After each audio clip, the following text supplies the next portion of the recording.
Hello, welcome to Bovington Tank Museum in England. We're here today to have a look at this beauty, the Centurion, how it came about and how it became one of the most successful tanks following the last World War.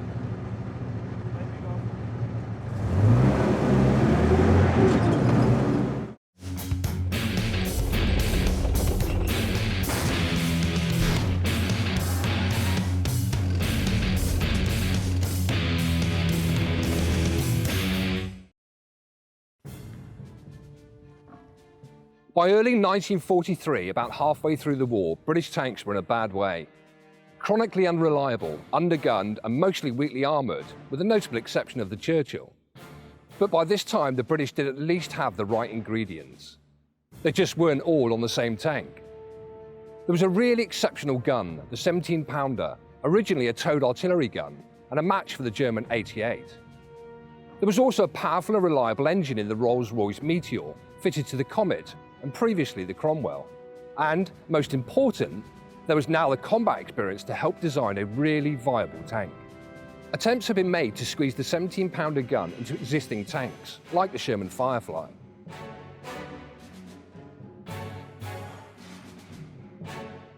Cromwell and Comet went a step further with the Meteor engine, and the Comet had a good gun with a version of the 17-pounder.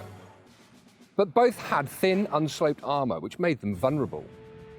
So in October 1943, the specification was issued for a totally new tank, to combine the 17-pounder gun with the Rolls-Royce Meteor engine and around 80mm of sloped frontal armour. It carried the snappy title of A41 cruiser tank. But there was a problem. British industry then focused in building existing tanks to replace the ones lost in Normandy. So prototype manufacture did not actually start until January 1945. And the first prototype, now called Centurion, was delivered in April. But early trials went so well that mass production was ordered straight away, and 6 prototypes were shipped out to Germany for tests under active service conditions, although they never saw combat action in World War II.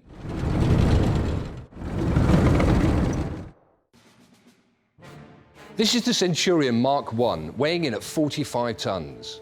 Now you can immediately see that the whole shape was unlike all earlier British designs, with, at last, sloped frontal armour. Up top it's got the 17-pounder, and at the back it's got a Rolls-Royce Meteor engine. What's not to like?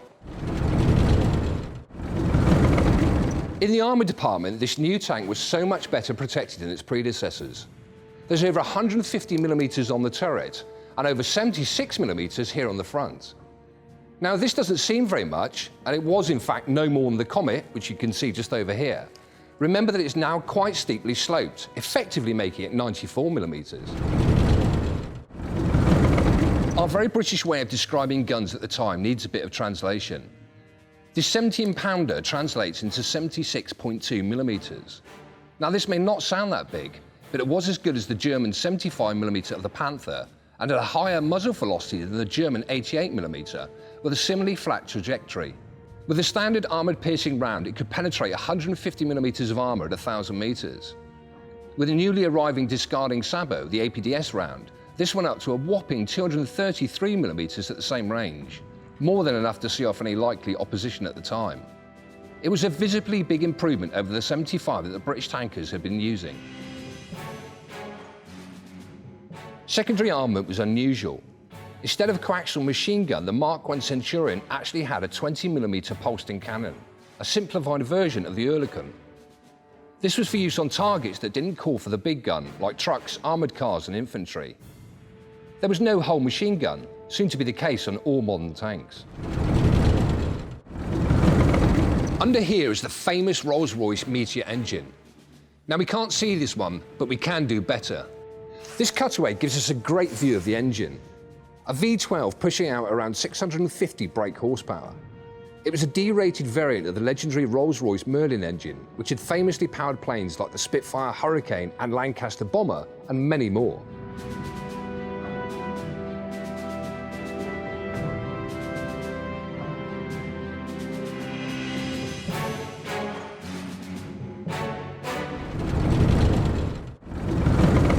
The new Centurion did not use the same Christie suspension that had worked for the Cromwell and Comet, because the projected 45-ton weight of the new tank would have been too heavy. Instead, it used something called the Horseman system, which actually dated back to 1922. But this development of the principle was so good, it would even go on to feature in later British tanks like the Chieftain. It basically consisted of 3 bogies, each carrying 2 wheels which were sprung. This allowed greater wheel travel than earlier bogie systems, which greatly improved cross-country performance. In common with earlier British cruiser tanks, the drive sprocket is at the rear.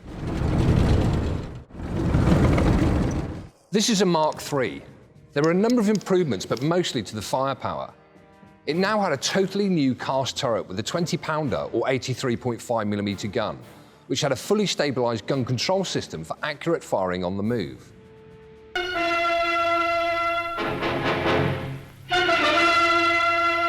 The British Centurion tank, acknowledged to be one of the finest in the world, is seen demonstrating something which other tanks haven't got: automatic gun stabilization. This means that the gunner can maintain his sights on a pre-selected target no matter how the vehicle moves and turns or bumps over rough ground.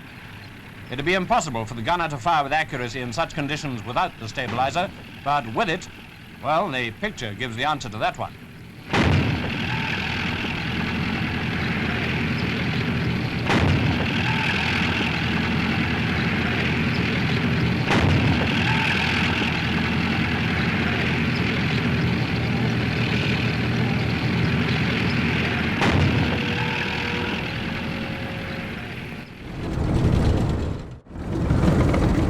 The Centurion's story started well, but there was no indication then just how successful it would turn out to be. In all, there were 13 marks of Centurion, and this is the Mark X, pretty much its ultimate form. And while it still looks like its predecessors, there is a lot of changes, some visible and some under the skin. The big difference is this: the 105mm L7 gun, one of the best tank guns of the Cold War era. Also fitted to many other tanks like Germany's Leopard 1 and even the early Abrams. Notice the fume extractor halfway along the barrel. And here's the round it fired. Big enough? Now this gun could ultimately penetrate up to 400mm of armour out to ranges of 3,000 metres, enough to take out the new generation of Soviet tanks like the IS series and even the T-55 and later arrivals. Some countries that adopted the Centurion also adapted it, like the Swedish variant of the Mark X, called the Stridsvagn 105C, distinguished by the additional armour that had been added to the front glacis and the turret.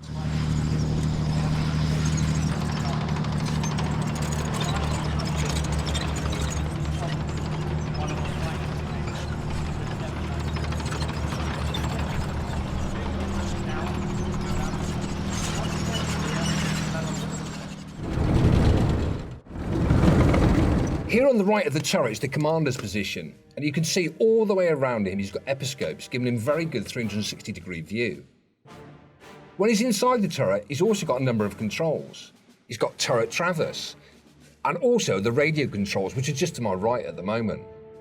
Now in front of the commander sits the gunner, who has the usual traverse and elevation controls, and also a gun sight directly in front of him.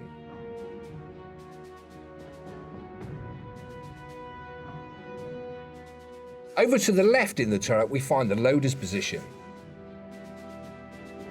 The back of the turret was used for storage, mainly the 30 caliber ammunition and also the smoke grenades.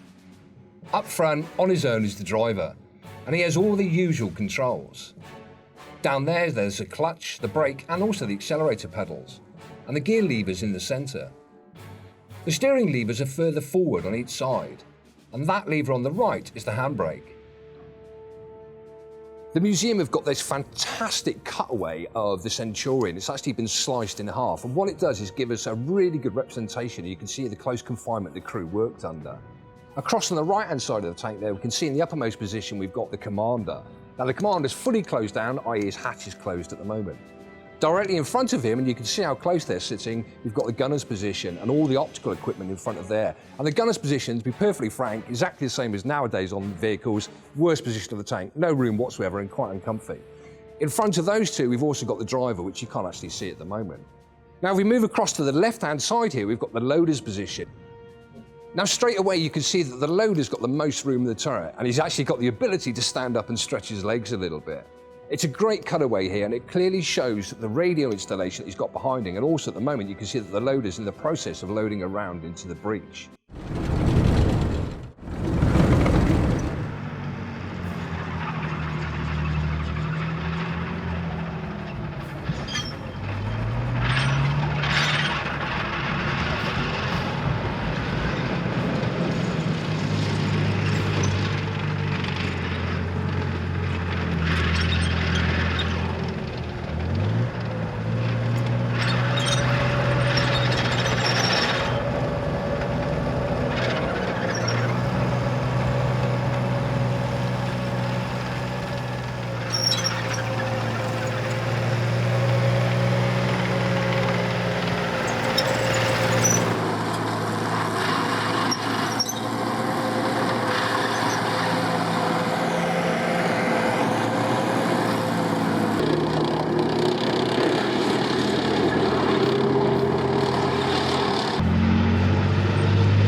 The Centurion arrived just too late to see action in World War II, but it made up for this afterwards.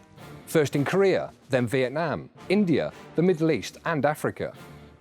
Now, given that this tank was conceived in 1943, its operational life was incredible, and there are still updated Centurions in service throughout the world today. But there was only so far that this, essentially World War II design, could go. Change was needed to match the Soviet trend towards the bigger guns and heavier tanks, and particularly the IS heavy tank series.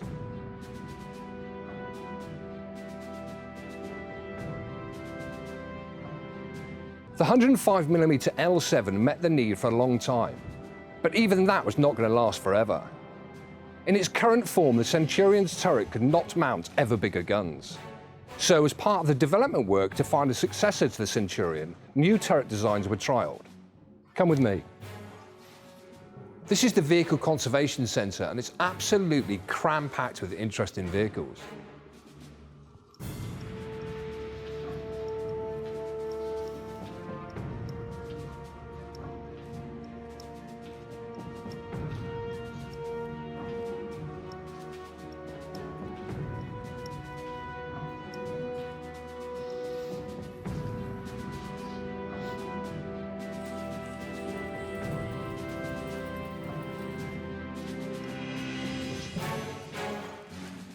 This is the FV4202 prototype.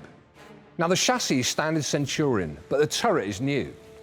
As you can see, it's wider with a more pronounced slope on the front and the sides, and there is no mantlet, in the style that's become typical of the modern main battle tank. Now, the prototype had a 120mm gun. However, this, fitted at the moment, is a 105, just for display purposes. This is essentially the turret that would have been mounted on Britain's new Chieftain, considered in its time to be the best main battle tank in the world. Chieftain would also carry over many elements of the Centurion's tried and tested chassis and suspension, but finally with a diesel or multi-fuel engine. But that's another story.